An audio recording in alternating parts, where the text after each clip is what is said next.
మీ business ఏదైనా మీ ఊర్లో promotion చేయాలంటే అది సుమన్ టీవీతోనే సాధ్యం. ఇప్పుడే సంప్రదించండి. నమస్తే, వెల్కమ్ టు సుమన్ టీవీ. వ్యవసాయం అందరూ చేస్తారు, కానీ లాభాల బాటలో కొందరు రైతులు మాత్రమే ప్రయాణిస్తారు.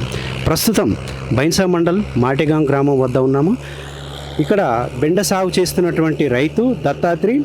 ఆయన గతంలో కూడా ఒక ఎకరం లోపలనే వంకాయ పంట పెట్టి లక్షల్లో లాభాలు గడించారు. ఇప్పుడు కూడా బెండ సాగు చేస్తున్నారు. మరి ఈ నెల మే నెల విపరీతమైనటువంటి ఎండలు కాస్తున్నటువంటి టైంలో కూరగాయలు కూడా మనకు ఎక్కువగా దొరకవు. ఈ ఎక్కువ దొరకని టైంలో సాగు చేయడం అనేది చాలా ఒక గొప్ప విషయం. మరి దత్తాత్రి గారిని అడిగి ఈ పంట సాగులో ఉన్నటువంటి మెలకువలేంటి, మార్కెటింగ్ ఏంటి, ఎక్కడికి ఎగుమతి చేస్తున్నారు, మరి ఎంతవరకు ఇప్పటి వరకు సంపాదించారన్న విషయాలను దత్తాత్రి గారితో తెలుసుకునేటువంటి ప్రయత్నం చేద్దాం.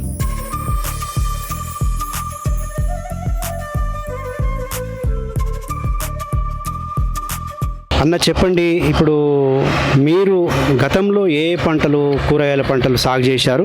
ఇప్పుడు ఏ పంటలు, అంటే ఇప్పుడు ఈ బెండకాయ ఎంత ఎంత విస్తీర్ణంలో సాగు చేస్తున్నారు? గతంలో మీకు అంటే వంకాయ సాగు చేశానని చెప్పి ఎకరంలో సాగు చేశానని చెప్పి అన్నారు. ₹1,00,000 లక్ష పైన మిగిలిందని చెప్పారు. ఇప్పుడు బెండకాయలు మీరు రోజు ఎన్ని పెట్టెలు తెంపుతున్నారు? ఆ విషయాలు మాకు చెప్పండి. రోజుకు 7 పెట్టెలు అట్లా 6 పెట్టెలు తెంపుతున్నాము. ఒక రోజు తప్పిస్తాము, ఒక రోజు డైలీ తెంపుతాము. ఇప్పుడు గతంలో మీరు వంకాయ పండించండి అన్నారు, దానికి ఎంత లాభం వచ్చింది? మాకు 2 లక్షల దాకా వచ్చింది. ఖర్చులు పోగా 1,00,000 దాకా మిగిలినాయి. ఖర్చులు పోను 1,00,000 ఎకరంలో. ఎకరంలో. ఇప్పుడు ఈ బెండగా సాగు కూడా ఒక ఎకరం ఉంటుందా? ఎకరం ఉంటుంది. ఇది ఎంత పెట్టుబడి పెట్టారు? బెండకాయకు ఇప్పుడైతే 30-40 అయినాయి. మళ్ళీ ఇంకొక 10 దాకా అయితే కూలీల ఖర్చులు అవి ఇవి అంటే టోటల్గా 50,000 ఖర్చు. 50,000 ఖర్చు అయితే. ఇప్పుడు మొత్తం అంటే రోజుకు సగటున ఎన్ని పెట్టెలు బెండకాయలు మీరు మార్కెట్కు తరలించడం జరుగుతుంది? 5 పెట్టెలు అట్లా వెళ్తాయండి. రోజుకు 5 పెట్టెలు. రోజుకు 5 పెట్టెలు. అంటే ఈ లెక్కను చూసుకుంటే మీకు ఎన్ని నెలల పంట ఇది? ఇది మొత్తం 4 నెలల పంట. పెట్టిన 45 రోజులకు దిగుబడి చాలా అవుతుంది అన్నట్టు. ఎల్లుడిగా 4 నెలల వరకు ఖాతా కాస్తూనే ఉంటుంది. అంటే ఈ 2 లక్షల దాకా బెనిఫిట్ వస్తుంది. 2 లక్షల వరకు ఆదాయం సమకూరే అవకాశాలు ఉంటాయి. మరి మళ్ళీ మీరు ఫ్యూచర్లో ఇంకా ఇలాగే కేవలం కూరగాయలే సాగు చేయాలనుకుంటున్నారా? ఇది అయిపోయినాక ఇలా బీరకాయనే పెట్టడం. ఇంకా నెక్స్ట్ బీరపంట. ఇంతకు ముందు ఇంట్లో వంకాయ ఉండే, బెండకాయ పెట్టినాము. ఇప్పుడు బెండకాయ అయిపోవడికే మళ్ళీ బీరకాయ నెక్స్ట్. ఇప్పుడు అంటే కేవలము అంటే ఏవైనా పెస్టిసైడ్స్ మందులు ఉపయోగిస్తున్నారా, లేదంటే అడుగు మందు వాడినాం, మీది మంది ఏం చేయలేము.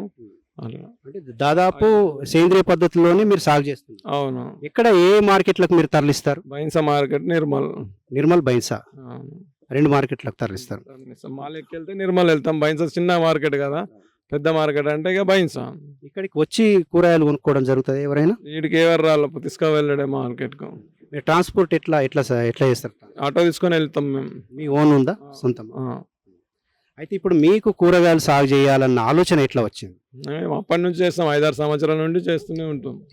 ఇంతకుముందు బంతిపూలు పెడుతుంటే, నాందేడికి వెళ్ళి బంతిపూ రోపు తెచ్చి పెడుతుంటే అవి 200, 150. ఇప్పుడు ఈ మధ్యలో ఏమైందంటే ₹30 కిలో ముట్లు అవి పెడతలేము. బంతిపూల సాగు కూడా చేశారు. అది లాభసాటిగా లేకపోవడంతో మీరు కూరగాయల వైపు అది వదిలేసి ఇంట్లోకి దిగినాము. ఇప్పుడు మీకు టోటల్గా ఇక్కడ ఎంత విస్తీర్ణంలో వ్యవసాయ భూమి ఉంది? మరి ఇంకా ఇతర పంటలు ఏమైనా పండిస్తారా? 3 ఎకరాలు ఉంది ఇక్కడ. వర్షాకాలంలో అటు వంకాయ, ఇటు బీరకాయ పెట్టినట్టు. అది అయిపోయినాక ఇలా బెండకాయ పెట్టినాము. బీరకాయలు కూడా మీకు ఏమైనా? బీరకాయ మంచిగా వెళ్ళింది. ఇంకా ఫ్యూచర్లో ఏమైనా కొత్త రకమైనటువంటి పంటలు పెట్టే ఆలోచన ఏమైనా ఉందా? కాకరకాయ పెట్టాలనుకుంటున్నాము.